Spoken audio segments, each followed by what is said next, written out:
Gary, your thoughts on the latest result in pre-season? I think it was there were some good things in the game and some things that we certainly need to work on.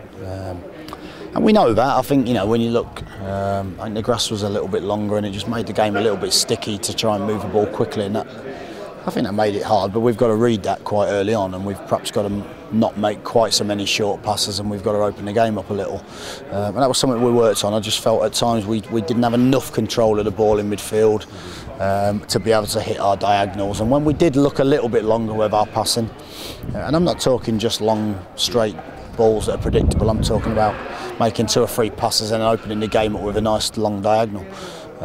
We looked a little bit better when we did that, and we created 1 or 2 chances when we did that. But again, it's another game where we've had most of the ball, virtually all of the ball. We've created quite a few chances, and just sometimes it's that lack of sharpness or just that lack of match practice that dictates you putting those in and maybe missing them. So, but certainly give us a lot to work on come Monday morning. Did you get out of the game what you wanted from a physical perspective? Yeah, I think so. I think the players worked hard enough. I think at times you'd want to see more forward runs and you'd want to see more incisive runs. Again, perhaps we didn't get behind them enough. And whether, again, that's because we've got a lot of the ball, so therefore the opposition tends to defend a little bit deeper and a bit more compact. But I would say in terms of the physical parameters, we got quite a lot out of the game. I'd just like to see us be a little bit brighter on the ball at times and be a little more creative on the ball. But I think that sometimes happens when you put 2 teams out. For the first 2 or 3 games, when you put 2 teams out, it's very hard. Sometimes after 20-25 minutes, the players start to get a little bit of continuity, and then half-time comes and it's a new team again. That they take a little bit longer. So, but that's all part of the process. And the equaliser came from perhaps an unlikely source, who many people weren't aware was going to be in the team until the team sheet came through. Yeah, I mean, Shane's a player that's been mentioned to me. I saw a lot of him when he was in the under-21s at Aston Villa. I think he played a couple of first-team games there and moved on and played a lot in the Championship for Millwall.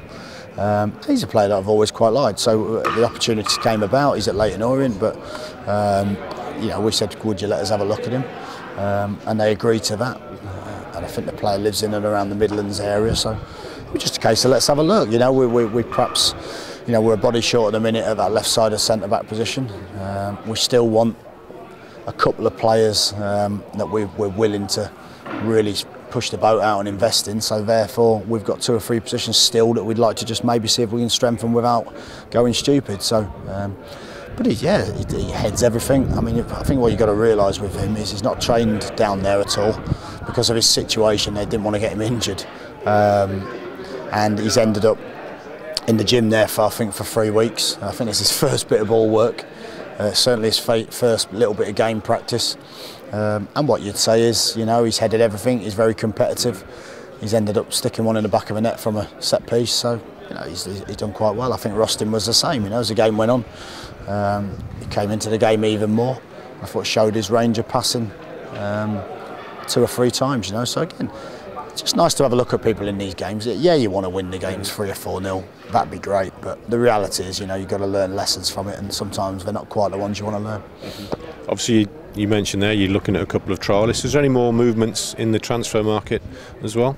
Yeah, we'll definitely bring a couple in, and I think because of the nature of the players we want to bring in, it's been a little bit frustrating. I think most managers would say the same, because sometimes the players you want, it's very difficult to nail them down at this stage, and people seem to be a lot more patient than perhaps I would be if I was without a club or I wanted to move on. So I think it's been also well documented that 1 or 2 targets we've had lined up, those deals have almost 99% been done, and for 1 or 2 reasons, maybe clubs change minds about players, but we've not quite been able to get the final go-ahead, which is again has been frustrating because from our point of view, we've done everything right in lining it up. So that's the way it is, and we've got a couple of deals out there at the moment, and I'm hopeful that next week we'll see a little bit more progression. But again, it's a 46-game season, and what I have to do is rather than being a massive rush in the next week. If I can get someone in before 2 or 3 games have elapsed in the season even, and if it's a right player that we've then got for the next 42, 43 games, and that's what I think is probably the poignant thing to do. Let's hope we can get them over the line next week, but it doesn't always work like that, as we know.